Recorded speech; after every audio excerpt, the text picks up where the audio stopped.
धीमहि धियो यो नः प्रचोदयात्।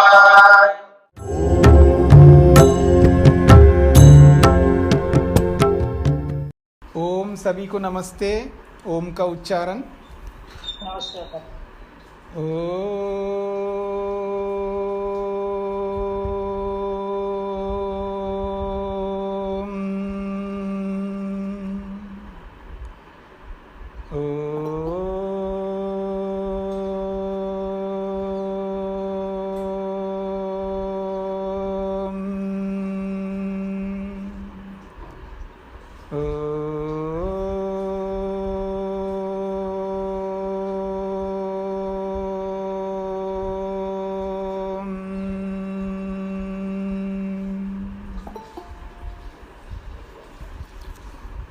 हाँ जी, छांदोग्य उपनिषद 5वां प्रपाठक और 12वां खंड प्रारंभ हो रहा है।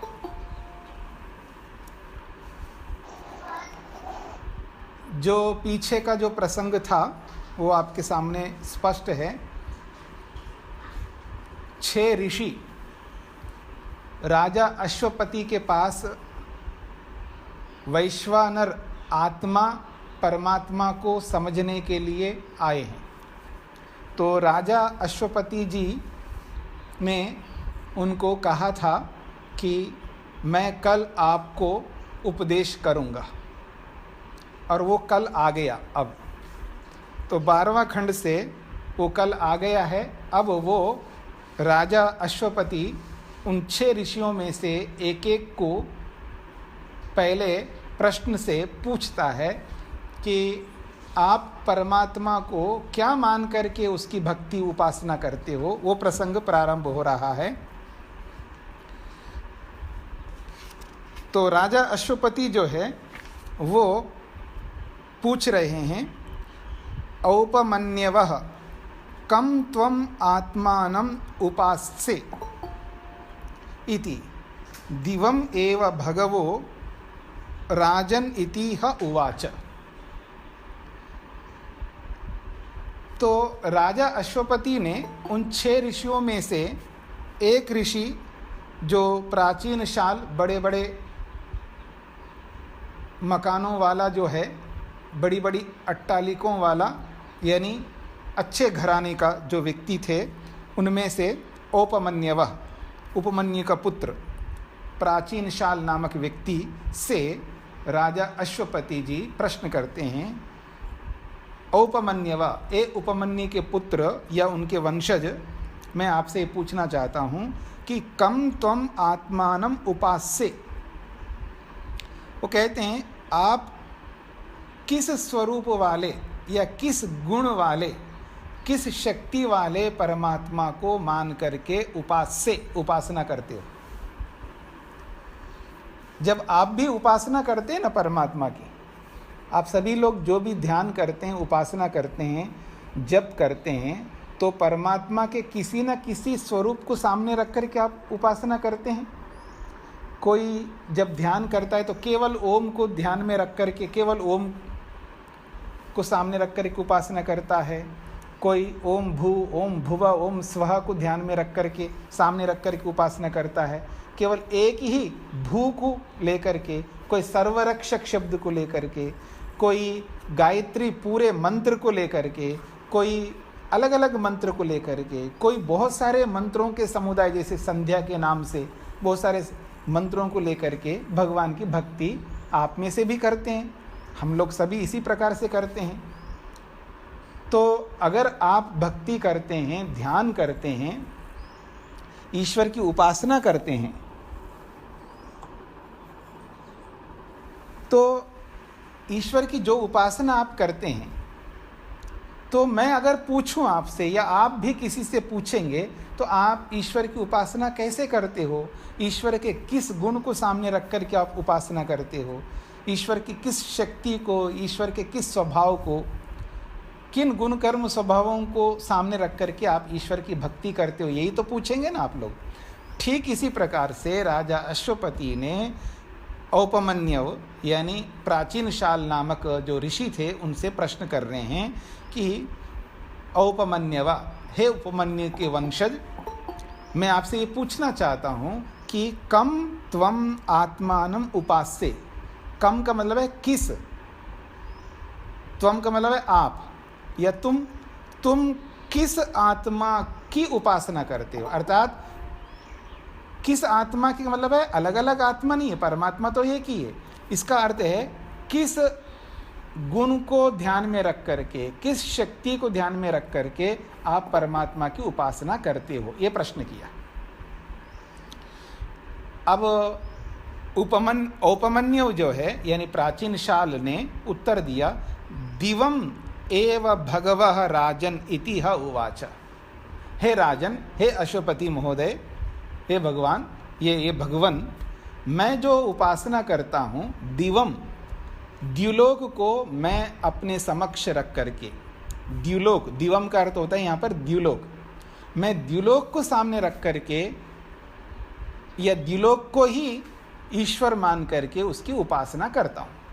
तो पीछे आपने पढ़ा था ना, कोई चंद्रमा को सामने रख करके, चंद्रमा को ईश्वर मान करके, ब्रह्म मान करके, कोई चंद्रमा को ब्रह्म मान करके, कोई सूर्य को ब्रह्म मान करके, कोई पूरे द्युलोक को ब्रह्म मान करके, कोई वायु को ब्रह्म मान करके, कोई आकाश को ब्रह्म मान करके उपासना करते थे, जो पीछे आपने प्रसंग में पढ़ा है। तो वैसा ही यहाँ पर उत्तर दिया जा रहा है कि प्राचीन शाल कह रहा है, हे भगवान, हे राजन, दिवम एव, मैं द्युलोक को ईश्वर मान करके या ईश्वर का प्रतीक मान करके या ईश्वर की एक शक्ति द्युलोक को मानता हुआ मैं उसकी उपासना करता हूँ, ये उत्तर दिया है।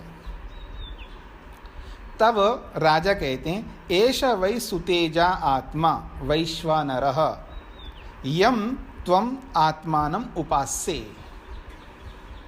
राजा अश्वपति कह रहे हैं प्राचीन शाल ऋषि से, अच्छा आप ये करते हैं, वो कह रहे हैं एषा वै सुतेजा आत्मा, जिसकी आप उपासना कर रहे हैं, अच्छा वो तो सुतेज नामक आत्मा है, यानी उसका जो स्वरूप बता रहे हैं। आप द्युलोक की उपासना कर रहे हो ना, तो द्युलोक है क्या, तो कहते हैं सुतेजा। सु का मतलब है सुष्टु, बहुत अच्छा, तेज का मतलब प्रकाश, उस द्युलोक का नाम दिया है सुतेज। अच्छा आप जो है ईश्वर को विशेष प्रकाशवान मान करके उसकी उपासना कर रहे हैं।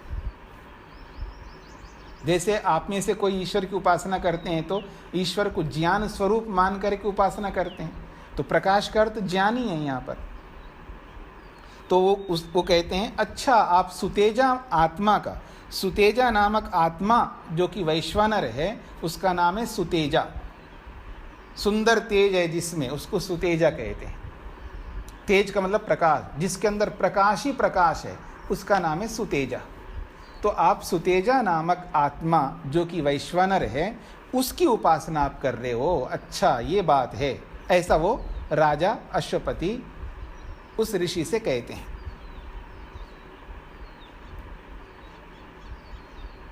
अब कहकर के अंत में कहते हैं, तस्मात् तव सुतम प्रसुतम आसुतम कुले दृश्यते।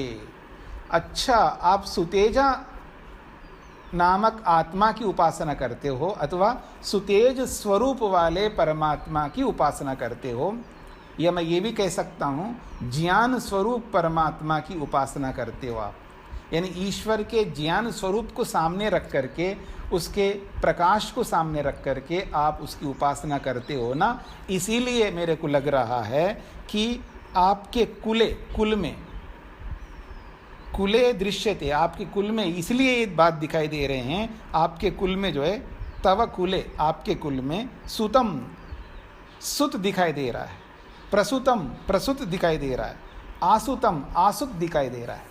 सुत, प्रसुत और आसुत, ये 3 शब्दों का प्रयोग किया है। सुत का अर्थ होता है जो बड़े बड़े जब याग करते हैं, विशेषकर सोम याग जब करते हैं तो उसमें सुत का बहुत विशेष महत्व होता है। सुत का मतलब है सोम रस, जिसको निचोड़ा जाता है। सोमवल्ली जो है होती है, सोम एक बहुत बड़ा विशिष्ट नाम है, तो एक ऐसी औषधीय गुणों वाली लता है, जैसे आप गिलोय देखते हैं ना, गिलोय के जो बेल होती है बहुत लंबी होती है, बस चढ़ती जाती है, उसकी शाखाएं इतनी फूटती जाती, फिर वो भी मोटी मोटी शाखाएं बन करके फिर वो भी आगे बढ़ती रहती है, तो फैलती जाएगी। अगर आप उसको ऐसा रास्ता दे दो वो रुकेगी नहीं, फैलती जाएगी। आपके पास इतना समय स्थान नहीं होता है, इसलिए आप क्या करते हैं, वहीं उसको घुमा के रखते हैं, तो उसको एक बहुत बड़ा बना देते हैं। तो गिलोय को संस्कृत में अमृता भी कहते हैं। अमृता गिलोय का एक नाम है अमृत। वो आसानी से मरता नहीं गिलोय। अगर आप काट करके मई जून के महीने में भी आप छत के ऊपर डाल दो ना, तो आसानी से सूखता नहीं, उसमें से भी अंकुर निकल के आ जाते हैं, बहुत मजबूत होता है। तो इसलिए उसका नाम भी अमृता बोलते हैं संस्कृत में। तो कोई गिलोय के रूप में भी लेते हैं सोम शब्द से, कोई दूसरी कोई, क्योंकि वास्तव में वो सोमवल्ली कौन सी है अभी थोड़ा सा, क्योंकि बहुत कुछ लुप्त हो गए हमारे, बहुत सारी औषधियाँ तो बहुत लुप्त हो गई। अब सोमवल्ली के नाम से उसका प्रतीक वास्तव में सोमलता कौन सी है ये अभी पकड़ में नहीं आ रही है, इसलिए किसी को प्रतीक के रूप में मान करके चलते हैं, किसी और लता को सोम का प्रतीक मान करके उसका काम चलाते हैं। और कोई कोई गिलोय को भी सोम के नाम से चलाते हैं, क्योंकि गिलोय को भी सोम बोलते हैं। तो खैर, आकाश बेल जो है वो सोमलता नहीं होती? हाँ जी, आकाश बेल। अब पता नहीं जी आकाश बेल सोमलता होती है नहीं होती है, मेरे को नहीं पता है, लेकिन वास्तव में सोमलता कौन सी लता है ये अभी वो लुप्त है, यानी हमारे को पकड़ में नहीं आई है। और जो सोमयज्ञ कराने वाले भी ये कहते हैं कि हम लोग तो सोमलता नहीं मिलती है, उसके प्रतीक के रूप में हम दूसरी लता को लेते हैं, ऐसा वो बोलते हैं। जहाँ भी यागों में हमने देखा है, सोम यागों में, वहाँ उसका प्रतीक लता को ला करके, यानी उसके स्थान पर, जैसे पिता नहीं जा पा रहे हैं किसी पार्टी में या किसी फंक्शन में, किसी अवार्ड में, तो उनको अवार्ड मिला लेकिन पिता नहीं जा पा रहे, तो उसका प्रतिनिधि जाता है, उसका बेटा जाता है, या उसका जो भी शिष्य है वो जाता है। माँ के स्थान में पुत्र, माँ के स्थान में बेटी चली गई, या पिता के स्थान में बेटा चला गया, ऐसा होता है ना प्रतीक बन करके। तो ऐसे ही यहाँ पर सोमलता के स्थान पर दूसरी लता का उपयोग करते हैं आजकल। तो वो जो सोम लता जो भी होती है उसको, उसका रस निकाला जाता है, तो उस रस को सुत शब्द से बोला है यहाँ पर। तो इसीलिए आपके कुल में, क्योंकि आप प्रकाश स्वरूप परमात्मा की उपासना करते हैं, तो आपके जीवन में प्रकाश है, आपके घर में प्रकाश है, यानी ज्ञान से परिपूर्ण है आपका घर। आपके घर में ज्ञान की कमी नहीं, सब ज्ञाता लोग हैं, सब जानकार लोग हैं, जिसको आप बोलते हैं ना, ये इनके घर में सब पढ़े लिखे लोग हैं जी, हाईली एजुकेटेड है जी इनके घर पे, सब लोग सब बहुत उच्च शिक्षा को प्राप्त किए हुए हैं। तो ऐसे ही उसके घर में सब पढ़े लिखे लोग हैं, सब वेदों को पढ़े हुए हैं, और वेदों को जो पढ़े हुए हैं तो उसकी आज्ञा का पालन करते हैं। उनके यहाँ सारे सब प्रकार के यज्ञ याग आदि होते रहते हैं, और सोमलता भी उनके घर में रहती है, और उनके घर में सोम रस भी निकाला जाता है। तो इसलिए बोल रहे हैं, अच्छा आप ईश्वर के प्रकाश स्वरूप को लेकर के आप ध्यान करते हो, इसलिए आपके कुल में, आपके घर में ये जो सोम रस है ये पुष्कल मात्रा में है। जिधर भी देखो सोम रस आपके घर में दिखाई देगा, यानी बहुत अच्छी औषधीय तत्वों का प्रयोग आपके घर में हो रहा है। इसका यही अभिप्राय है कि आपके घर में सुत है, यानी रस है, और वो सामान्य रस नहीं है, प्रसूत, उसके लिए विशेष रूप से तैयार किया प्रसूत है वो, और वो सब प्रकार से सभी रोगों को दूर करने के लिए वो आसुत है। पहला शब्द दिया सुत, यानी रस है, सोम रस, फिर उसके साथ प्रा उपसर्ग जोड़ दिया, यानी प्रकृष्ट रस है, यानी उसको जैसे आप लोग जूस निकालते हैं ना जी, किसी भी फ्रूट का एप्पल जूस निकालते हैं, सीधा नहीं पीता है कोई, उसमें कुछ मिलाता है ना, कुछ डालता है, कोई उसके अंदर काली मिर्च डालता है, कोई सौंठ डालता है उसके अंदर, कोई त्रिकटु डालता है उसके अंदर। डालना चाहिए वैसे, उससे क्या है, उसके जो थोड़ा बहुत मोड़े जो भी साइड इफ़ेक्ट्स होते हैं ना वो नहीं होंगे।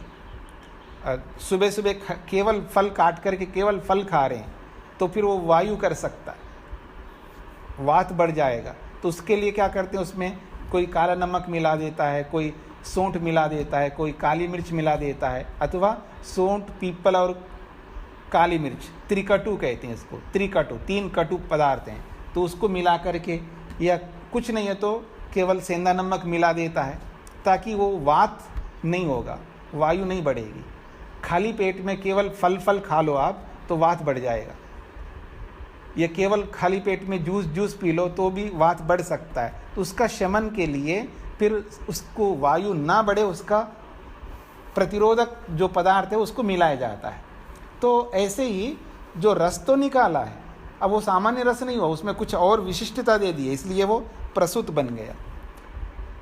फिर उसके बाद आसुतम कहा, आसुतम मतलब सब ओर से उसको रस बनाया गया, यानी हर प्रकार के रोग को दूर करने के लिए हर प्रकार से उसको उत्कृष्ट बनाया गया, इसलिए वो आसुत बन गया। तो सुत है, प्रसूत है और आसुत है। आपके घर में सामान्य रस भी है और विशेष प्रसूत भी है और आसुत भी है, यानी सब प्रकार के रस आपके घर में उपलब्ध होते हैं। इसलिए आपका घर जो है, आपका कुल में रस रहित कुल नहीं, आपके रस ही रस आपके घरों में सेवन किया जाता है, सोमपान किया जाता है।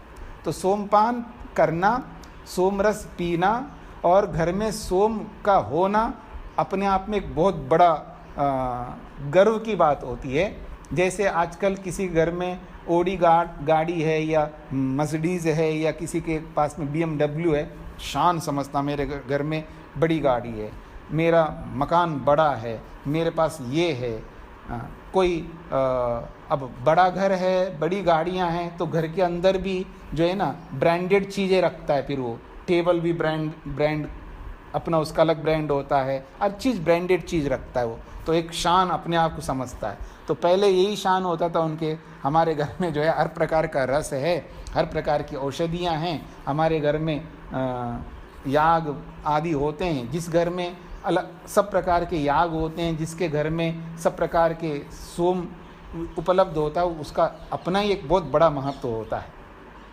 तो इसलिए वो कहते हैं आप परमात्मा के उस तेज स्वरूप की उपासना कर रहे हैं, जिसको सुतेजा नाम दिया है, अर्थात विशेष प्रकाश स्वरूप, यानी ईश्वर के विशिष्ट ज्ञान स्वरूप को लेकर के आप उपासना कर रहे हो। इसलिए आपके कुल में, आपके घर में कि सब प्रकार के सोमरस उपलब्ध हो रहे हैं, ये बहुत अच्छी बात है। ये बात राजा अश्वपति औपमन्य को, यानी प्राचीन शाल नामक ऋषि को कहते हैं। ये बात पूरी हो गई, आगे बढ़ते हैं। फिर वो कहते हैं राजा उस ऋषि से, अत्सि अन्नम पश्यसि प्रियम, अत्ति अन्नम पश्यति प्रियम, भवति अस्य ब्रह्मवर्चसम कुले यह एतम एवं आत्मानं वैश्वानरम उपास्ते। अब अगली बात कही जा रही है, अत्सि अन्नम, अन्नम अत्सि,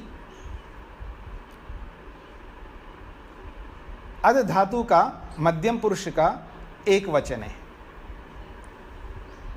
अद धातु है उसका मध्यम पुरुष का एक वचन है, अत्सि अन्नम। आप अन्न को पुष्कल मात्रा में खाते हो, यानी आपके घर में अन्न की कोई कमी नहीं है। अत्सि अन्नम, आप अच्छा भोजन करते हैं, अच्छे प्रकार के व्यंजन आपके घर में हैं, आपके घर में भोजन की कोई कमी नहीं है, क्योंकि आप परमात्मा के उस स्वरूप की उपासना करते हो। और पश्यसि प्रियम, आप प्रिय देखते हो।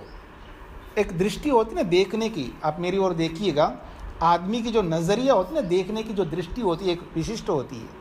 हर व्यक्ति की देखने की दृष्टि जो है ना अलग अलग होती है। इस बात को थोड़ा समझने के लिए आप योग दर्शन की ओर आप बढ़ेंगे ना, तो महर्षि वेदव्यास ने कई उदाहरण दिए इसी बात को, दृष्टि को लेकर के। जब पति पत्नी को देख रहा होता है, अथवा पत्नी पति को देख रही होती है, तो उसकी जो दृष्टि है वो एक अलग होती है। वो राग की दृष्टि से देखती है या देखता है व्यक्ति, जब अपने व्यक्ति, निकट व्यक्ति को जब हम देखते हैं, मान लो पति देख रहा हो या पत्नी देख रही है एक दूसरे को, तो उनकी जो दृष्टि होती है वो राग की दृष्टि होती है। और जब पड़ोसी देखेगा ना हमें, तो द्वेष की दृष्टि होगी। समझ रहे हैं? कोई पड़ोसी देखेगा, हाँ, तो द्वेष की दृष्टि हो सकती है। कोई तीसरा व्यक्ति देखेगा उसी व्यक्ति को, मान लो पुरुष के लिए स्त्री और स्त्री के लिए पुरुष, मेरी बात को समझने का प्रयत्न करना। एक स्त्री को एक पुरुष देखता है या एक पुरुष को एक स्त्री देखती है, तो उनकी जो दृष्टि होती है, नज़रिया होती है, अगर पुरुष को स्त्री देख रही है, वो स्त्री है पत्नी, पत्नी अपने पुरुष पति को देख रही है, अथवा स्त्री को पुरुष देख रहा है, यानी पति अपनी पत्नी को देख रहा है, तो वो जो उसकी दृष्टि होती है वो राग की दृष्टि होगी। लेकिन वो ही पड़ोसी देखेगा तो द्वेष की दृष्टि हो सकती है। हो सकती क्या, होती भी है। इसकी पत्नी बड़ी अच्छी है, मेरी पत्नी ऐसी नहीं है, उसको बड़ा द्वेष होता है उससे। ठीक है ना? तो पड़ोसी देखता है तो द्वेष की दृष्टि रहती है। कोई तीसरा व्यक्ति ऐसा है, न तो पतिदेव है न पड़ोसी है, कोई तीसरा है अननोन, उसके अंदर मोह होता है। मोह का मतलब है काम वासना होती है उसके अंदर, उस दृष्टि से देखता है वो, ये देखती है, वो तीसरी दृष्टि है। चौथी दृष्टि बताऊं, एक योगी देखता है उसी व्यक्ति को, तो उसकी अलग दृष्टि होती है। एक वैद्य, एक चिकित्सक देखता है उसी व्यक्ति को, उसकी दृष्टि अलग होती है।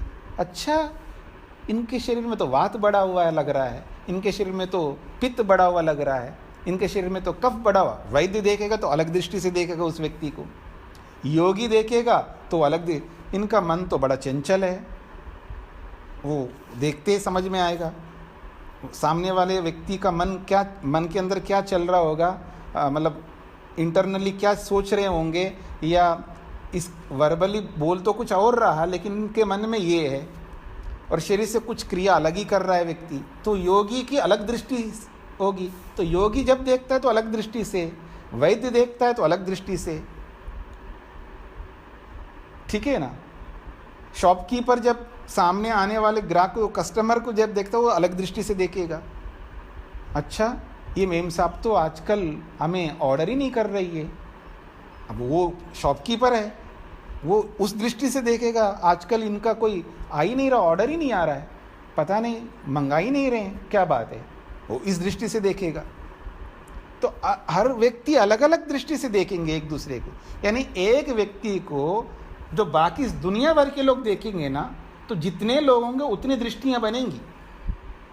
सबके अपने अपने कर्म हैं, सबके अपने अपने विचार हैं, सबका अपना अपना नॉलेज है।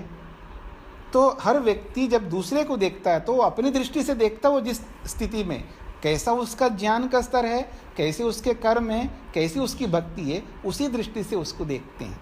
तो ऐसे यहाँ पर बोला जा रहा है कि पश्यसि प्रियम, जब वो देखता है तो प्रियम पश्यसि, वो बहुत अच्छा देखता है, क्योंकि वो ईश्वर भक्त है, ईश्वर की उपासना करता है, वो सब में ईश्वर को पाता है, सबको एकत्व अनुपश्यता वेद कहता है ना, वो एक दृष्टि से देखता है, समभाव से देखता है। तो इसलिए कहा जा रहा है प्रियम पश्यसि, वो जब किसी को भी देखता है तो प्रिय के रूप में देखता है, अप्रिय के रूप में नहीं देखता है।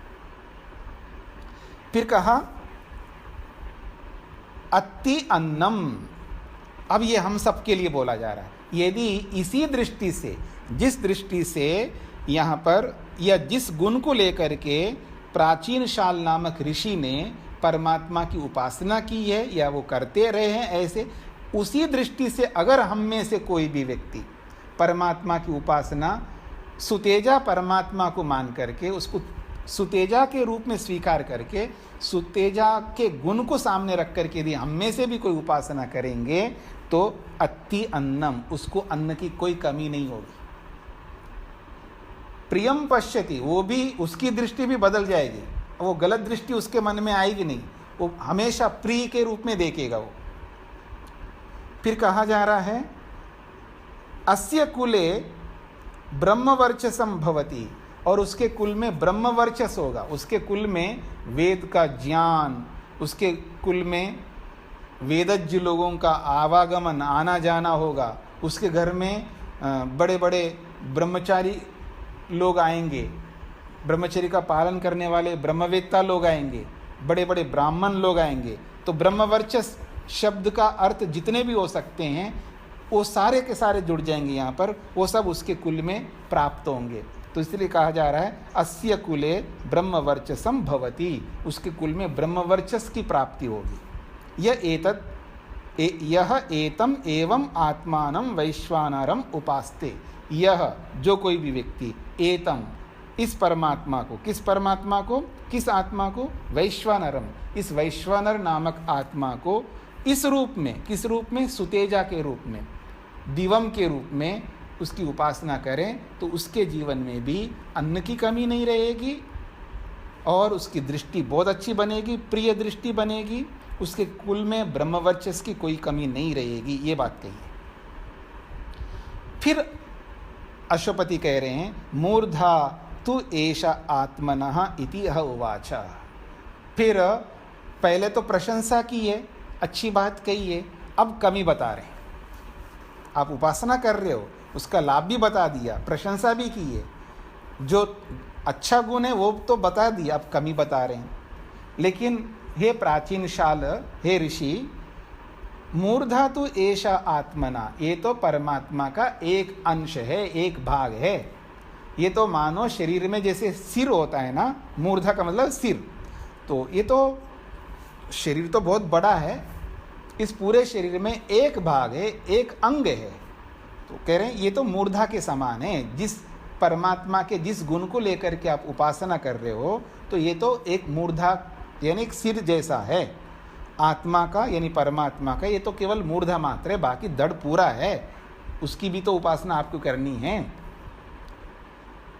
मूर्धाते व्यपतिष्यत यत माम न आगमिष्यः इति, बहुत बड़ी बात कही उसके आगे। हाँ, याद रखना, आप ईश्वर की भक्ति कर रहे हो, अच्छा कर रहे हो और अच्छा फल भी मिल रहा है, लेकिन ईश्वर के एक अंश की उपासना करके आप ये मत समझना अपने जीवन में मैंने बहुत कुछ कर लिया। ये सब हमारे लिए भी बोला जा रहा है, उस ऋषि के लिए तो बोल ही रहे हैं। अब वो ऋषि तो नहीं रहे ना, अब किसके लिए बोला जा रहा है ये सब बातें? हम सब के लिए बोला जा रहा है। वो कह रहे हैं कि ये तो परमात्मा का एक अंश है, सुतेजा नामक जो गुण हैं उसको लेकर के जो आप उपासना कर रहे हो, उसके प्रकाश स्वरूप की उपासना कर रहे हो, तो ये तो मूर्धा के समान है। ये द्युलोक जो है ये परमात्मा का एक मूर्धा जैसा यानी सिर जैसा जितना है, बाकी पूरा धड़ बचा हुआ है। तो कह रहे हैं मूर्धा तो एष आत्मना, ये परमात्मा का सिर जैसा है, बस इतना ही है। मूर्धा ते व्यपतिष्यत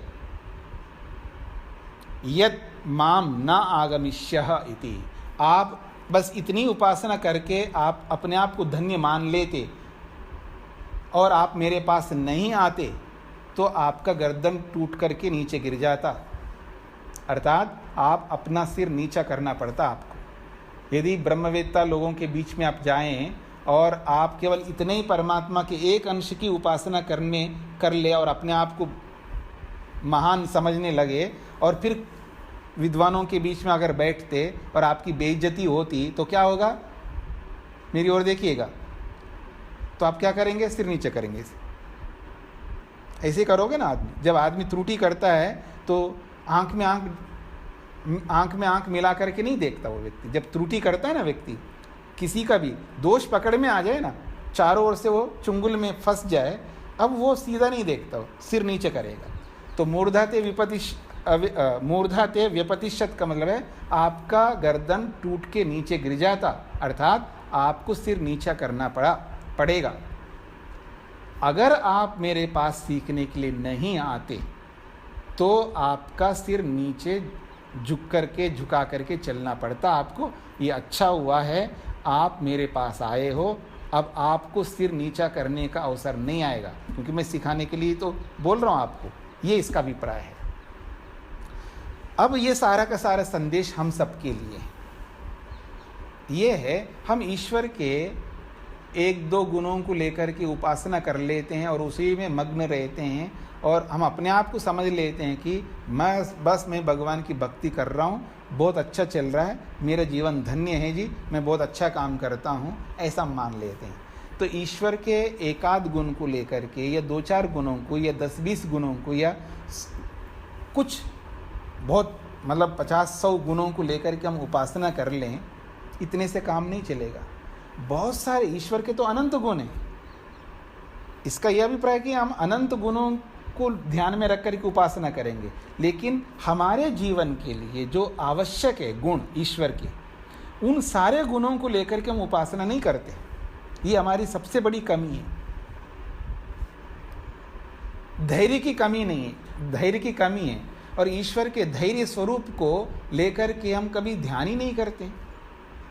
ईश्वर तप स्वरूप है, कितना सहन करता है परमात्मा, मतलब इतना सहन करता है। अगर किसी में सहन शक्ति कम है ऐसा आपको लगता है, देखो मेरे पति में जो है ना, वैसे तो पतिदेव बहुत अच्छे जी, बहुत लाख लाख शुक्रिया हैं भगवान को कि पतिदेव बहुत अच्छे मिले, लेकिन एक कमी है, सहन नहीं करते।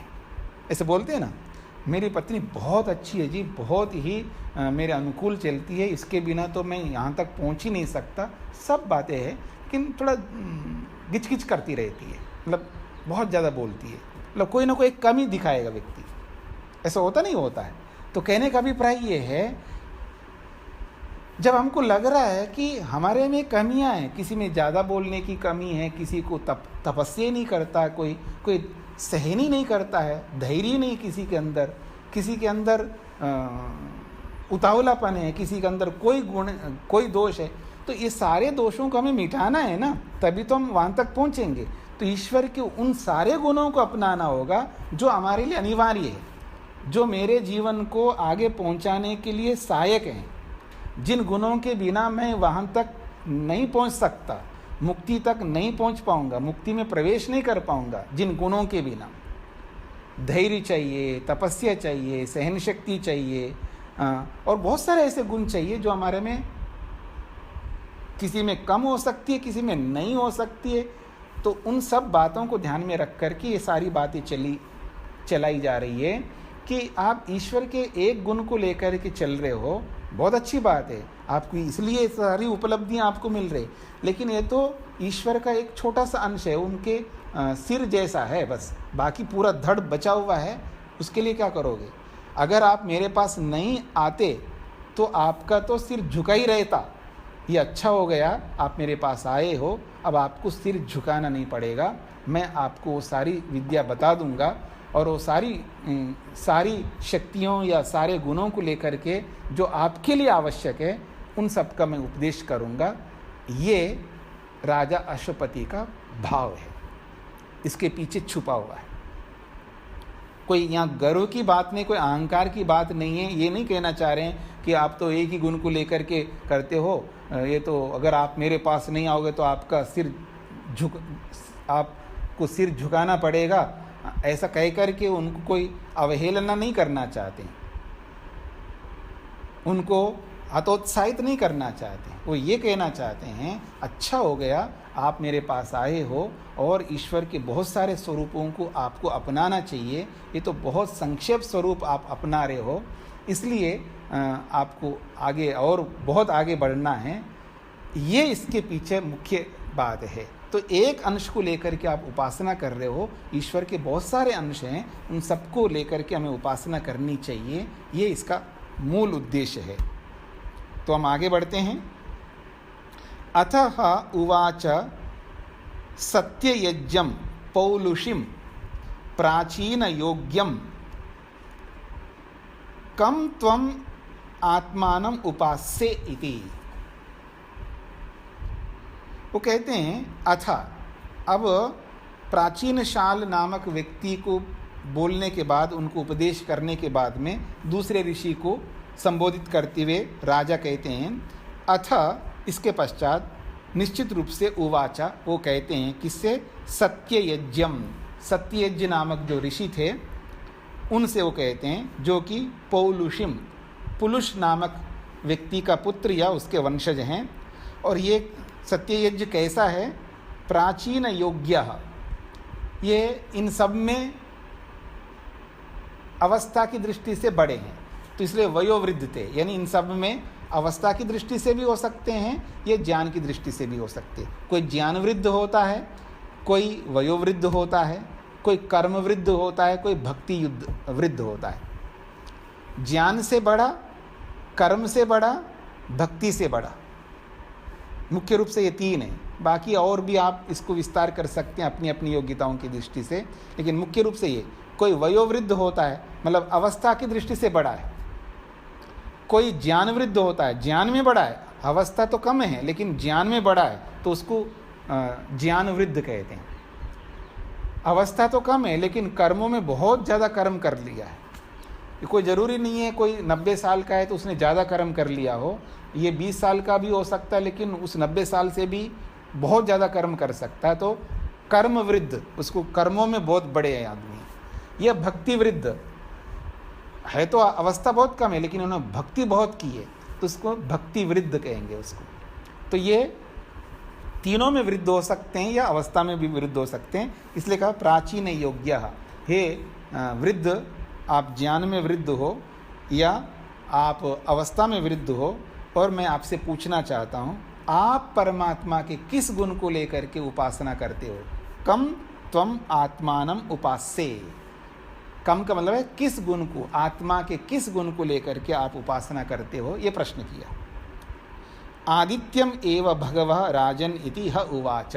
सत्ययज्ञ जो उत्तर देते हैं, हाँ जी मैं आदित्य स्वरूप को लेकर के उपासना करता हूँ। एष वै विश्वरूपः आत्मा वैश्वानरः यम त्वम आत्मानम उपास्ये। अब राजा उससे कहते हैं, अच्छा आप परमात्मा के आदित्य स्वरूप को लेकर के उपासना करते हो, तो ये आदित्य जो है ये विश्वरूप है, उसका नाम दिया है, आदित्य का एक नाम है विश्वरूप। आप ईश्वर के विश्वरूप को लेकर के आप उपासना करते हो, ऐसा वो कहते हैं, मतलब प्रशंसा कर रहे हैं। तस्मात् तव बहु विश्वरूपम कुले दृश्यते। इसीलिए परमात्मा के विश्वरूप को लेकर के आप उपासना करते हो, इसलिए आपके कुल में बहुत अधिक विश्वरूप विविधताएं दिखाई दे रही है आपके घर में। मतलब किसी का घर होता है सामान्य सा है जी, ठीक है घर है, लेकिन किसी किसी के घर में आप जाएंगे ना, बहुत सारी विविधताएं दिखाई देंगी आपके अंदर। मतलब हर दृष्टि से आप देखेंगे, आध्यात्मिक दृष्टि से भी उनका घर अलग दिखाई देगा। आध्यात्मिक दृष्टि से ये देखिए, इनके घर में आध्यात्मिकता विराजमान है, इनके घर में भौतिकता भी विराजमान है, इनके घर में जो है संस्कार भी, संस्कारों का भी पुंज है। घर ऐसा घर नहीं है इनका, इनके घर में सारे संस्कार होते हैं। संस्कारों की दृष्टि से भी घर है और आध्यात्मिकता की दृष्टि से भी घर है। इनका घर ऐसा वैसा घर नहीं है, इनके घर में पंचमा यज्ञ होते हैं जी, पांचों यज्ञ होते हैं, ऐसा भी घर है इनके। ऐसे ही नहीं है, इनके घर में लोग आते रहते हैं, विद्वान सत्संग होते रहते हैं, विद्वानों को बुला करके इनके घर में सत्संग कराते हैं। कोई कोई ऐसा घर होता है उनके घर में सत्संग बहुत कराते रहते हैं, अलग अलग विद्वानों को बुला करके। ये साधारण सी बात नहीं है, इसके लिए भी जिगर चाहिए। आप बोलते हैं ना जिगर चाहिए, यानी विशाल हृदय चाहिए, समय चाहिए और व्यवस्था करना उनके लिए। आजकल ऐसे नहीं आता ना आदमी। मैं कई बार कहता हूँ, जैसे जिनके घर में वो, यार ये तामझाम क्यों करते हो जी, अब प्रवचन सुनने के लिए वो बुला रहे हैं और घर वाले के लिए मुसीबत हो जाती है। उनके लिए फल काटो जी, उनके लिए स्नैक्स रखो जी, उसके लिए फलाना रखो जी, वो रखो जी, ये सब व्यवस्था करने में उनका समय उसमें जा रहा होता है। फिर जब आते हैं तो उनको बिठाते रहते हैं और पानी पिलाते रहते हैं, उनको ये देते रहते हैं। इनका दिमाग जो है ना फिर सुनने में कम रहता है, उनके खातिरदारी करने में लग जाता है। मैंने एक दो बार कई लोगों को बोला है, आप एक काम करो ना, ये सब ऐसा करो और दर्द हो आ जाएंगे अपने आप, जिनको जो पीना पीते रहेंगे वो सब रख दो, एक बार अपना खाते रहेंगे पीते रहेंगे, सब उनके लिए। एक बार बोलो, आए हो लगो, देखिए ये सब आपके लिए कर लो। पर ऐसा होता नहीं है, लोग मानते नहीं है, वो खातिरदारी करनी पड़ती, नहीं तो नाराज़ होते हैं। हम जाएंगे तो फिर वो लोग हमारी सेवा नहीं करेंगे या इसको गलत मानेंगे, जो भी आज की जैसी भी परिपाटी है। हाँ, विदेशों में कई बार बहुत अच्छी परिपाटियाँ दिखाई देती है, वहाँ बस धर देते हैं, रख देते हैं, बस जिसको आया सेल्फ सर्विस है, बस लेते रहो, खाते रहो, जो भी करना करते रहो।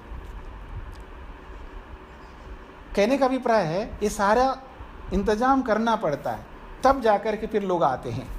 अच्छी बात है, चाहे कैसे भी आए, लेकिन सत्संग अगर करें ना तो उनके लिए बहुत सारी शक्ति लगती है और बहुत बड़ा उपकार होता है।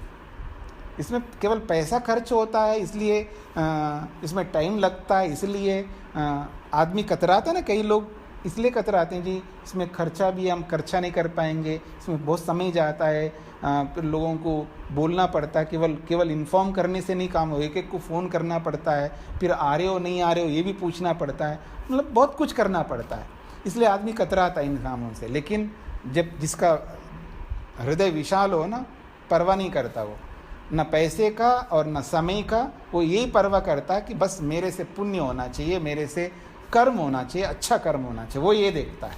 तो जिसके घर में सत्संग होता हो, जिसके घर में हवन होता हो, जिसके घर में अतिथि लोग आते हों, मतलब विद्वान लोग, जिसके घर में सब प्रकार की चीज़ें, जिसमें घर में संस्कार भी होते हैं, तो वो कैसा घर होगा, तो वो घर है, ये बताना चाह रहे हैं यहाँ पर। वो कह रहे हैं आप ईश्वर के विश्व रूप को लेकर के उपासना करते हो, इसलिए तस्मात्, इसीलिए तव कुले, आपके कुल में विश्वरूपम दृश्यते, विविध रूप दिखाई दे रहे हैं आपके घर में, मतलब अग्निहोत्र भी हो रहे हैं, हाँ, और आपके घर में संस्कार भी होते हैं, आपके घर में ये भी होते हैं वो भी होते हैं, विश्वरूप विविधताएं दिखाई दे रही है आपके घर में, इसीलिए क्योंकि आप ईश्वर के विश्वरूप को लेकर के ध्यान करते हो। देखिए, हवन करने का मतलब ये नहीं है, संध्या करने का मतलब ये नहीं है कि हाँ जी मैं बिना संध्या किए, बिना हवन किए खाता नहीं हूँ, बहुत अच्छी बात है, पर वो हवन का, उस संध्या का प्रभाव हमारे जीवन में दिखाई देना चाहिए। अब हवन तो रोज करते हो, उठ कर के फिर झगड़ा करने लगते हो, अब ध्यान रोज करते हो, उपासना संध्या रोज करते हो, फिर आप आपस में तू मैं करने लगते हो। इसलिए सबसे बड़ी समस्या होती है ना, जब घर में दोनों एक साथ नहीं चलते, कई बार पति चल रहा है तो पत्नी नहीं चल पाती उसके पीछे पीछे, अथवा पत्नी चल रहे तो पति नहीं चल पाता उसके पीछे पीछे, बड़ी समस्या होती है। मतलब कोई संध्या करता है तो वो संध्या करती नहीं है, कोई हवन करता है तो हवन करती नहीं है, अथवा वो हवन करती है संध्या करती है तो वो करता नहीं है। तो ऐसे दोनों के रास्ते तो है ना, एक पूर्व की ओर एक पश्चिम की ओर ऐसा हो रहा होता है ना, वहाँ बड़ी समस्याएं आती है। लेकिन दोनों एक साथ चल रहे हो तो बहुत अच्छी बात होती है। जब दोनों अलग अलग स्वरूप में चलते हैं ना, वहाँ सबसे बड़ी समस्या ये है कि एक तो संध्या कर रहा है, हवन भी कर रहा है, हाँ, स्वाध्याय भी कर रहा है, लेकिन उस संध्या का, उस हवन का, उस स्वाध्याय का व्यवहार में दिखता नहीं है पत्नी को, फिर उसको बहुत ज़्यादा चिढ़ होती है और बोलती भी रहती है, हाँ देखो हवन कर रहे हैं, अब आके लड़ेंगे देखना, देखो स्वाध्याय कर रहे हैं, ये कर रहे हैं, अब देखो ये कैसे बोलते हैं। उसको और ज़्यादा वो अग्रेसिव हो जाती है और उन चीज़ों से और दूर होती है वो, उस संध्या से, उस हवन से, क्योंकि वो उस संध्या का फल, उस हवन का फल, उस स्वाध्याय का फल उस व्यक्ति के जीवन में जब दिखाई नहीं देता ना, तो उसके आसपास रहने वाले लोगों की प्रवृत्ति उस संध्या में, उस हवन में, उन चीज़ों में नहीं जाती है। ये हमारी सबसे बड़ी कमी है। मतलब एक घर में एक कर रहा होता, सब उनसे दूर रहते हैं, दो कर रहे हैं तो बच्चे दूर रहते हैं, बच्चे कर रहे हैं तो माँ बाप दूर रहते हैं, सास कर रहे तो बहू दूर रहती है, बहू करती है तो सास दूर रहती है। ये बहुत बड़ी कमी हमारे में है। लेकिन दूसरों में देखेंगे ना, वो सब बैठ कर के करते हैं। आप सिख परिवार में देखिएगा, आप स्वाध्याय परिवार वालों को देखिए, गुजरात में स्वाध्याय परिवार वाले बहुत हैं, गुजरात में, महाराष्ट्र में सारे लोग कर लेते हैं। और आप ब्रह्म कुमारियों को देखिएगा, मतलब वो सब इन्वॉल्व होते हैं वहाँ पर। हम में ऐसे नहीं होते हैं, एक कर रहा होता बस साबी, इधर संध्या हो रही होती, उधर कोई टीवी देख रहा होता है, कोई कुछ कर रहा होता है, कोई कुछ कर रहा होता है, और इधर संध्या प्रारंभ होने लगा तो सब उठ करके जाने लगते हैं। उनकी रुचि नहीं हो रही है, क्यों? उसके पीछे हम स्वयं जिम्मेदार होते हैं। हमारा व्यवहार ऐसा नहीं हो पाता है इन सारे अच्छे कामों को करते हुए। इसका मतलब है हमारा जो आउटपुट जो निकलना चाहिए, जो उसका प्रतिफल मिलना चाहिए, वो प्रतिफल ठीक से नहीं आ रहा है। तो हमें देखना पड़ेगा उसमें। देखो जी, मैं तो सब अपना पूर्ण पुरुषार्थ किया हूँ जी, अब हुआ नहीं है तो मेरा क्या दोष है? यत्ने कृते यदि न सिद्ध्यति को अत्र दोष। मैंने यत्न किया, अब सफल नहीं हुआ तो अब मेरा क्या दोष है, ऐसा समझता व्यक्ति। वो इसको इस रूप में देखता है। लेकिन श्लोक ये नहीं कहना चाहता है कि यत्ने कृते यदि न सिद्ध्यति को अत्र दोष। यत्न करने पर भी प्रतिफल नहीं मिल रहा है, तुम ये ढूंढो कि यहाँ दोष कहाँ रह गया जिसके कारण से प्रतिफल मिल नहीं रहा है। तो उसका इन्वेस्टिगेशन करो कि आखिर हो क्या रहा है। हम लोग एक चीज़ दो चीज़ करते हैं और 50 चीज़ दूसरों के ऊपर थोपना चाहते हैं। ये भी एक बहुत बड़ी समस्या होती घर में। ये जो एक दूसरे के विरुद्ध चलते हैं ना, पति अलग चलता है, पत्नी अलग चलती है, सास अलग चलती है, बहू अलग चलती है, बच्चे अलग चलते हैं, माँ बाप अलग चलते हैं। इसके पीछे एक बहुत बड़ा कारण ये होता है, जो हो रहा होता है ना, वो बातें आपके सामने रख रहा हूँ। हम जैसे कोई व्यक्ति हवन कर रहा है, संध्या कर रहा है, ठीक है, अब इसको लेकर के वो अपने आप को ऐसा समझता है कि बस मैं तो बहुत, अब वो 10 बातें सामने वालों को ऊपर थोपना चाहता, तुम ऐसा करो वैसा करो, ये नहीं करते वो नहीं करते। वो सामने वाले परेशान होते रहते। वो सोचते हैं कि ये हवन और संध्या क्या करते हैं हमारे ऊपर, तो ये तो चढ़ बैठे। हम 2-3 चीज़ें अच्छी करके और दूसरों से 50 चीज़ें करवाना चाहते हैं। ये भी एक बहुत बड़ी समस्या। तो समन्वय करके चलना होगा। करना हो तो स्वयं कर लेंगे, यानी हमारी प्रवृत्ति ऐसी हो, हमारे को देख करके वो करे, हमारा प्रेजेंटेशन भी अच्छा हो और जो हम कर रहे हैं उसका प्रभाव हमारे जीवन पे पड़े। वो लगे कि ये जो हवन कर रहे हैं, ये जो संध्या कर रहे हैं, ये जो स्वाध्याय कर रहे हैं। आप में से कई लोगों ने मेरे को कहा, जी हम जब उपनिषद पढ़ते हैं, हम क्लास में पढ़ते हैं और हम ये कर रहे हैं, तो हमारे बच्चे अपने आप आकर के पूछते हैं, आप क्या पढ़ते हो, आप क्यों ऐसा पढ़ रहे हो। उस जानने की उनके अंदर एक इच्छा हो रही होती है कि अच्छा काम जब वो व्यक्ति कर रहा है, उसका प्रभाव दिखता है जब जीवन में, तो वो बच्चे अपने आप आकर के पूछ रहे हैं। जो पहले दूर जाते थे बच्चे, अब वो अपने आप पूछ रहे हैं, अच्छा आप ये करते हो। उनको दिखता है कि अब मॉम ये कर रही, तो इनके अंदर परिवर्तन दिख रहा है, बच्चे को माँ का परिवर्तन दिख रहा है इस स्वाध्याय के कारण से। चाहे जो भी वो क्रियाएं करती हैं, अच्छे काम करती हैं, करता है व्यक्ति, तो बच्चों के ऊपर अपने आप प्रभाव पड़ रहा है कि देखिए ये कुछ बदलाव दिख रहा है, ये अच्छे बन रहे हैं मेरे माँ बाप। तो वो अपने आप आकर के पूछ रहे हैं, वो भी करना चाह रहे हैं। ऐसा एक उपलब्धि होती है ना, ऐसा। तो हमारी क्रियाओं को देख करके वो उनको लगे कि हाँ ये अच्छा हो रहा है।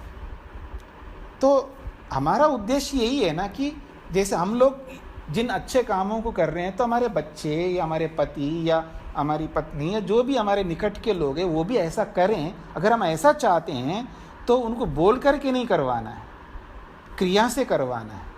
अपने आप को थोड़ा मॉडिफाई करके, अपनी कमियों को दूर करके हमें ऐसे काम करना है ताकि हमारे कामों में, हमारे निकट के लोगों में वो श्रद्धा, वो निष्ठा और वो आकर्षण पैदा हो। ऐसा हमको यत्न करना चाहिए।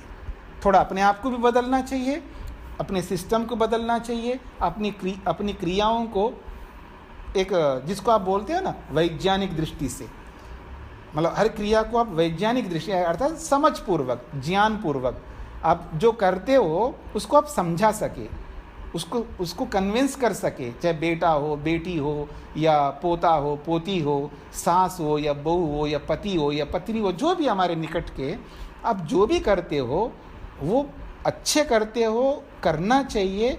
उसका प्रभाव उन पर पड़े, उनको प्रभावित करके करवा सके। अगर हम अपने ही लोगों को नहीं करवाएं हम, तो बाहर के लोगों को क्या करवाएंगे।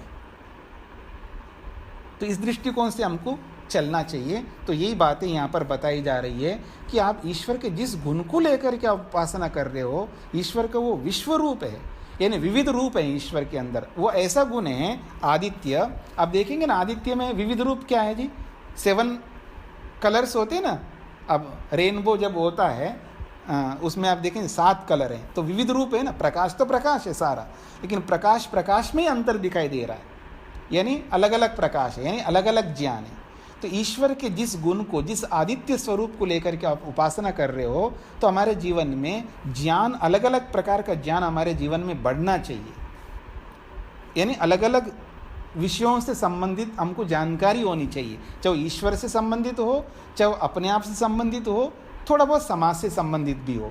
तो उन विविधताओं के कारण से हमारे ऊपर प्रभाव पड़ रहा है, तो हमारे निकट के रहने वालों के ऊपर भी प्रभाव पड़ेगा। यही राजा अश्वपति इस सत्य यज्ञ को कह रहे हैं। आप ईश्वर के विविध रूपों वाले गुणों को लेकर के, यानी आदित्य के विविध रूपों को लेकर के आप उपासना करते हो, इसलिए तव कुले, आपके कुल में ये विविध रूप हैं। ये बात वो कहना चाहते हैं। तो बहुत अच्छा प्रसंग है, इसको थोड़ा समझने का प्रयत्न करते जाइएगा। हमारे में क्या कहाँ भूल हो रही है और कहाँ हम लोग आगे नहीं बढ़ पा रहे हैं, किस कारण से हम एक दूसरे को कन्विंस नहीं कर पा रहे हैं, उन सारी बातों का आप मंथन करके, बैठ कर के, एकांत में बैठ कर के थोड़ा उसका खोजबीन करके अपने आप को देखिएगा। और जिनको भी आप बताना चाहते हैं, जिनको अपने ठीक रास्ते पे लाना चाहते हैं, तो आप ला सकेंगे। आपके लिए भी, परिवार के लिए भी, सबके लिए ये उन्नति का मार्ग रहेगा, सबके कल्याण के लिए रहेगा। क्योंकि हर कोई व्यक्ति अपने निकटस्थ व्यक्ति को अच्छा ही देखना चाहते हैं, किसी भी दृष्टि से, आध्यात्मिक दृष्टि से हो, भौतिक दृष्टि से हो, शारीरिक दृष्टि से हो, मानसिक दृष्टि से हो, हर दृष्टि से हम अपने लोगों को उन्नत करवाना चाहते हैं। तो वो चाह को पूरा करने के लिए सबसे पहले अपने आप को देख करके चलना चाहिए। तो इसको यहीं पर विराम देता हूँ। आप में से किसी कोई प्रश्न पूछना हो तो पूछ सकते हैं। जी,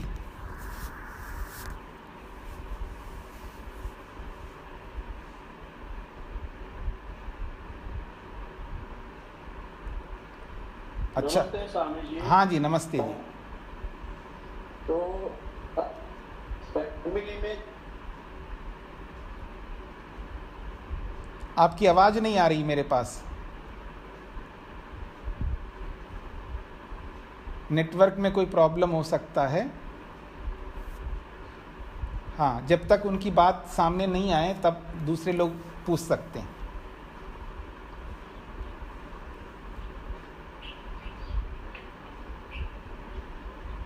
हाँ जी, पूछिएगा। हाँ, आचार्य जी, जी, मैं पीछे 10 मिनट तक ठीक से सुन नहीं पाई, उसकी आवाज की प्रॉब्लम हो रही थी। मेरा प्रश्न बहुत सस्ता है। जुलाई कक्षा आपकी आवाज़ कट कट के आ रही है, मेरे को स्पष्ट नहीं हो रही माता जी। आपकी आवाज़ कट रही है जी। कोशिश करती हूँ पर मेरे को भी नहीं आ रही थी। हाँ, अब बोलिए। बोलिए। हाँ, बहुत नहीं, आवाज़ कट रही है माता जी, नहीं समझ में आ रहा है। चलो बाद में बात कर लेंगे। जी जी, और आवाज कट रही है जी, और किसी को पूछना हो तो आप लिख करके भेज दीजिएगा, फिर मैं कल बता दूंगा, कोई दिक्कत नहीं। जिनका नेटवर्क ठीक से नहीं काम कर रहा है और जिनकी आवाज़ मेरे तक नहीं पहुंच रही है, वो लिख सकते हैं। हाँ जी, आचार्य जी नमस्ते। नमस्ते जी। जी, मैं ये पूछना चाह रही हूँ, हम देवरानी जेठानी साथ रहते हैं जी, और मैं तो पति देवर हम सब सहमत हैं, हम यज्ञ करते हैं दोनों समय जी। देवरानी लड्डू गोपाल को करती है, तो उसके लिए क्या करें? हाँ, उसके लिए कुछ नहीं कर सकते हैं जी। मैंने उसके लिए यही कर सकते हैं, आप अपने आप को इस तरह प्रेजेंट कर दीजिएगा, वो अपने आप आपको देख करके सब कुछ वो अच्छा काम कर लें, वो भी आपकी तरह करने लग जाएंगे। तो हर व्यक्ति तुलना करता है एक दूसरे से। जो भी हम क्रियाएं करते हैं, चाहे वो बोलने की क्रिया हो या खाने की क्रिया हो या पहनने की क्रिया हो, या हर चीज़ को सामने रख करके वो तुलना करता रहता है। तो बेटर कौन है वो देखता रहता है। तो आप जो भी करते हैं उसका परिणाम ऐसे ले आइए अपने पर्सनल लाइफ में, वो अपने आप देख करके उनको लगना चाहिए ये जो कर रही है इसका प्रतिफल ज़्यादा मिल रहा है और मैं जो कर रही हूँ और उसका प्रतिफल कम मिल रहा है। क्योंकि जिसमें ज़्यादा फल मिल रहा हो ना, व्यक्ति उसी को करने लगता है। उनको आप ये नहीं कह सकते ऐसा मत पूजा करो, ये नहीं करो, ये आप नहीं बोल सकते, ना बोलना चाहिए आपको। आपको यही कहना चाहिए, करना चाहिए, उसको कुछ नहीं बोलिएगा। आप जो भी करते हो उसको इस निष्ठा से करिएगा जिससे उसका फल एकदम आपके सामने आ जाए और उनको लगे कि जो मैं करती हूँ इससे अधिक फल इनको मिल रहा है, तो वो अपने आप इस रास्ते पे आ जाएंगे। जी हमारे जी 3 पीढ़ी से मूर्ति पूजा करते नहीं है, बड़े बुजुर्ग भी। जी जी। लेकिन वो मंदिर खरीद के लाइए और वो हाँ, कोई बात नहीं, उनको जो करना करने दीजिएगा, उसमें आपको कुछ नहीं बोलना है कि आपको ऐसा नहीं करना है। तो वो आपको कहेंगे आपको ऐसा नहीं करना है, तो उसमें विवाद बढ़ेगा, द्वेष बढ़ेगा। सबसे सरल उपाय है कि वो जो करती है उनको करने दीजिएगा, जो आप करते हो आप करते जाइएगा। लेकिन अब उस व्यक्ति को अपने रास्ते पे चलाना हो तो हमारा जो कर्म हो रहा है उसका फल उनको दिखाई देना चाहिए। आपके अंदर शांति, आपके अंदर टेंशन, कभी लड़ाई भावना ऐसी कुछ नहीं होती है जी, प्यार से रहते हैं। नहीं, ये प्यार से तो रहते हैं, इतने जी इतने प्यार से काम नहीं चलेगा। हाँ, ये बहुत कम प्यार है। अगर इतने प्यार से रहते हैं तो ये समस्या ही नहीं आएगी, वो अलग रास्ते पे चल रहे, आप अलग रास्ते पे चल रहे हैं। इतना प्यार है तो एक ही रास्ते पे दोनों को चलना चाहिए। नहीं चल रहे हैं इसका मतलब है कुछ है, ठीक है। मोटे तौर पर आप लड़ते नहीं, झगड़ते नहीं, बहुत प्रेम से रहते हैं, ये तो मोटे स्तर पर है।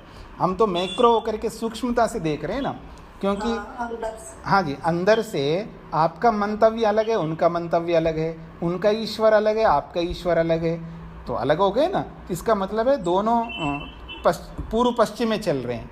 तो अगर किसी को अपने रास्ते में चलाना हो तो उसका एक ही उपाय है, लाभ जो उनको मिल रहा है उस पूजा को करने से, उस पूजा से मिलने वाले लाभ से कई गुना अधिक लाभ आपकी पूजा पद्धति में उनको दिखाई देना चाहिए।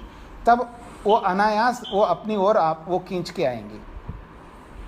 ये स्वाभाविक बात है। अगर आप दोनों को जेठानी और देवरानी को दोनों को आपके पति लोगों ने कह दिया है कि आपको जो साड़ी लेना ले लो, तो आपने ले लिया साड़ी है, गहना है, जो भी है, और उनके पतिदेव ने भी बोला तुमको ले लेना, लेकिन उसने लिमिट बना दिया कि तुम लाख रुपए तक ही ले सकते हो, और आपके पतिदेव ने लिमिट नहीं बनाया, आप कितने ले लो। तो आप 10 लाख का भी ले लिया आपने, मान लीजिए। उनको लगा ना, जो देखो उन्होंने तो 10 लाख तक लिया है और हमने तो 1 ही लाख का दिया, उनको लगेगा ना उनको ऐसा और हमको ऐसा क्यों, तो दिखता है ना। तो ऐसे ही जो आप पूजा करती है, जो आप हवन करते हैं, जो भी आप अच्छा काम करते हैं, वेद को आप अच्छा मानते हैं, वैदिक धर्म को अच्छा मानते हैं, तो उसका फल इतना दिखना चाहिए उनको, उसका लाभ उनको ये दिखना चाहिए कि ये सही चल रही है, इसलिए इनको इतना लाभ मिल रहा है, मेरे को वो लाभ नहीं मिल पा रहा है। तो आपके अंदर टेंशन नहीं होना चाहिए, आपके अंदर सहन शक्ति कूट करके भरा हुआ रहना चाहिए। हाँ, ईश्वर मन्यु स्वरूप है, आप भी मन्यु स्वरूप है, ईश्वर सत्य स्वरूप है, आप भी सत्य स्वरूप है। यानी आपका जीवन ही उनको ऐसा दिखना चाहिए कि ये जो कर रही है ऐसा ही मेरे को करना चाहिए। जैसे हम लोग कपड़े देख करके उन जैसे कपड़ा पहनने का प्रयास करते हैं, हर चीज़ दूसरों को देखा देखी करते रहते हैं ना, तो ऐसे ही आपके फलों से प्रभावित होकर के अपने आप वो आपके पीछे चले, ऐसा फल आपको प्राप्त करना चाहिए। अगर ऐसा आप कर रहे हैं, करेंगे या कर लेंगे, तो मैं समझूंगा आप ठीक रास्ते पे चल रहे हैं। जी, ऐसे समझाती रहती हूँ मैं। समझाना नहीं, समझाना बिल्कुल नहीं। हाँ, तो समझाना नहीं, हाँ, यही तो मैं बोल रहा था, कोई समझाना नहीं है आपको। आपको यही करना है, आपकी क्रियाओं से जो आपको जो लाभ मिल रहा है ना, वो लाभ उनको दिखना चाहिए। ठीक है। हाँ जी जी, हाँ जी। और किसी कुछ पूछना है? हाँ जी, नमस्ते स्वामी जी। नमस्ते जी। स्वामी जी, आपने बताया कि किसी को कहना कुछ नहीं है, तो हम बच्चों को भी ना कहें स्वामी? नहीं, ये बच्चों की बात नहीं हो।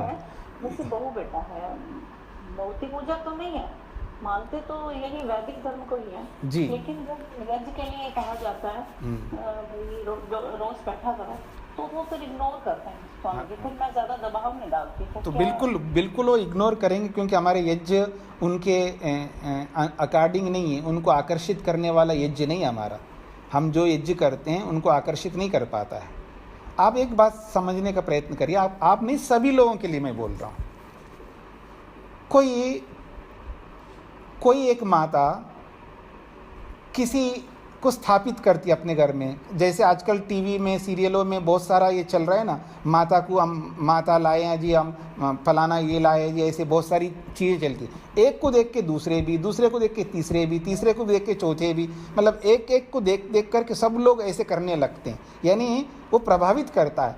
हम जो भी करते हैं, हमारे कपड़े प्रभावित करते हैं, हमारी गाड़ियाँ प्रभावित करती हैं, हमारा घर प्रभावित करता है, ऐसे बहुत सारी चीज़ें दूसरों को प्रभावित करते हैं। ठीक इसी प्रकार से हम जो भी करते हैं वो ऐसा होना चाहिए जो हमारे बच्चों को प्रभावित कर सके। इसका मतलब है मेरा यज्ञ मेरे लिए तो बहुत बड़ी चीज़ है, लेकिन मेरे यज्ञ से मेरे बच्चे प्रभावित नहीं हो रहे हैं, इसका मतलब है मेरे यज्ञ की प्रक्रिया में, मेथड में, विधि में कोई खोटापन है, मेरा प्रेजेंटेशन ठीक नहीं है, मेरा हवन करना ठीक नहीं है, उसका जो भी उसको जो मैसेज देना चाहिए उस हवन से वो हम अपने बच्चों को नहीं दे पा रहे हैं। इस वजह से वो प्रभावित नहीं होते और वही बच्चे दूसरे में चले जाते हैं।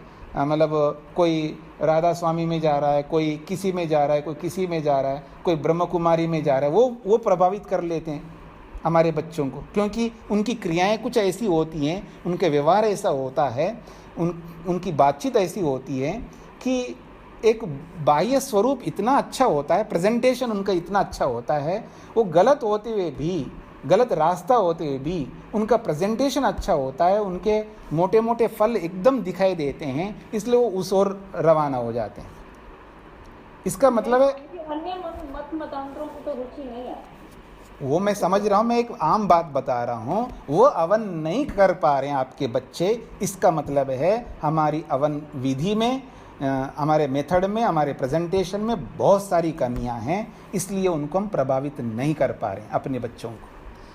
कैसे हो सकता है कि मैं संध्या करूं और मेरा विद्यार्थी संध्या ना करें, मैं एक अच्छा काम कर रहा हूं, मेरे वंश के मेरे बच्चे मेरे काम को नहीं कर रहे हैं, ये पवित्र कर्म है। इसका मतलब है मेरी विधि में, मेरे प्रेजेंटेशन में बहुत सारी कमियां होती हैं और उसको मैं समझा नहीं पाता हूँ।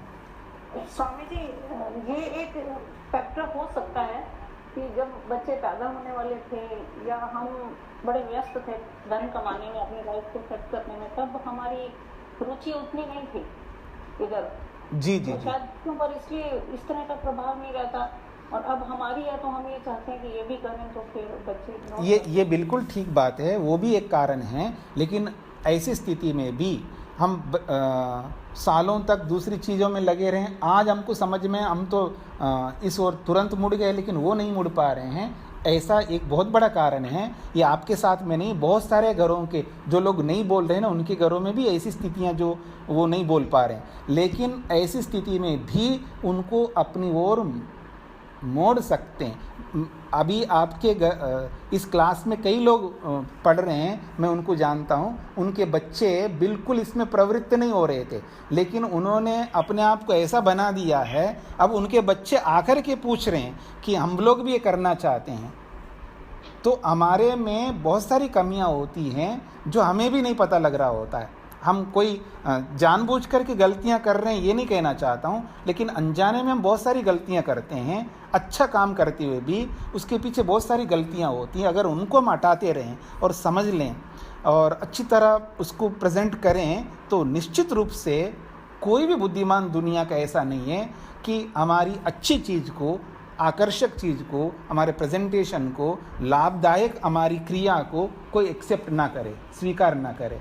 लेकिन उसके अकॉर्डिंग अब हम प्रेजेंट नहीं कर पा रहे हैं, तो ये हमारी बहुत बड़ी कमी होती है। तो इस पर थोड़ा और वर्क करना चाहिए हम लोगों को, और अच्छा बना लेना चाहिए, ताकि हर कोई बुद्धिमान बुद्धिपूर्वक किसी भी क्रिया को अवश्य स्वीकार करता है। जब तक उसके बुद्धि के अनुरूप हम लोग उसको प्रेजेंट नहीं करेंगे, तब तक वो उसको स्वीकार नहीं कर पाता है। जी, बहुत प्रयास तो रहता ही है कि जैसे आप बताते हैं कि आचरण बहुत बड़ी चीज है। कुछ भी पढ़ लो, पढ़े हुए थे तो सुना है कि जैसे हम पढ़ते हैं ग्रंथ या सुनते हैं तो वो 10 नंबर ही है जब तक हम आचरण नहीं करते। तो प्रयास तो स्वामी जी करते हैं हम, लेकिन उतनी जल्दी नहीं हो रहा जो मतलब और ज़्यादा करना है, और ज़्यादा करना है। बदलाव तो आया है, बहुत सारे बदलाव आए हैं जीवन में। जी सहन शक्ति बढ़ी है, जैसे क्रोध कम हो जाता है, वो कई चीजें आती हैं, लेकिन उतना नहीं हुआ जितना होना चाहिए। जी जी, वो ऐसा होता है ना, एक माहौल बनाना पड़ता है, हम लोग उस तरह का नहीं बना पाते हैं, तो वो और ज़्यादा मेहनत करके हम लोग बदल सकते हैं। अपने निकट के लोगों को तो हम अवश्य बदल सकते हैं, क्योंकि भगवान ने हमें इतनी अच्छी बुद्धि दी है, उसको जितना अधिक उपयोग में हम लाएंगे और जितना कुछ हम लोग उस तरह का कुछ करेंगे तो ज़रूर जो है उनका प्रभाव, आकर्षण हमेशा जो है ना, व्यक्ति जहाँ बुद्धिपूर्वक क्रिया हो रही होती है वहाँ हमेशा अपने आप खींचा हुआ चला आता है। लेकिन वो उस तरह की हमारी, जब हम यज्ञ करते हैं, हमारी सामग्री ऐसी होती है, हमारे प्लेटें ऐसी होती है, हमारा यज्ञ कुंड ऐसा होता है और बहुत सारी कमियां होती हैं, उसको देख कर के मेरे जैसा आदमी वहाँ बैठने को तैयार नहीं होता है जहाँ हवन हो रहा होता है, जिस तरह का हवन करते हैं। तो ये आजकल के बच्चे तो और अलग ढंग से चल रहे हैं, तो कैसे बैठेंगे? तो हमारा प्रेजेंटेशन सबसे बड़ा एक माइनस पॉइंट है कि हमारा प्रेजेंटेशन उस तरह नहीं हो पाता है जिस तरह हमको करना चाहिए। तो बहुत सारी बातें हैं, थोड़ा धीरे धीरे एकदम बदलाव नहीं होगा, उसमें टाइम लगता है। आप और देखिएगा और उसमें इन्वॉल्व हो जाइएगा, आपको धीरे धीरे कमियां भी पता लग जाएगा और उसको आप धीरे धीरे दूर भी कर लेंगे और पहले की अपेक्षा और आगे वो इस ओर बढ़ते जाएंगे। ठीक है जी, धन्यवाद स्वामी जी। जी जी जी। द्यौ शान्तिरन्तरिक्षं शान्ति पृथिवी शान्तिरापः शान्तिरोषधयः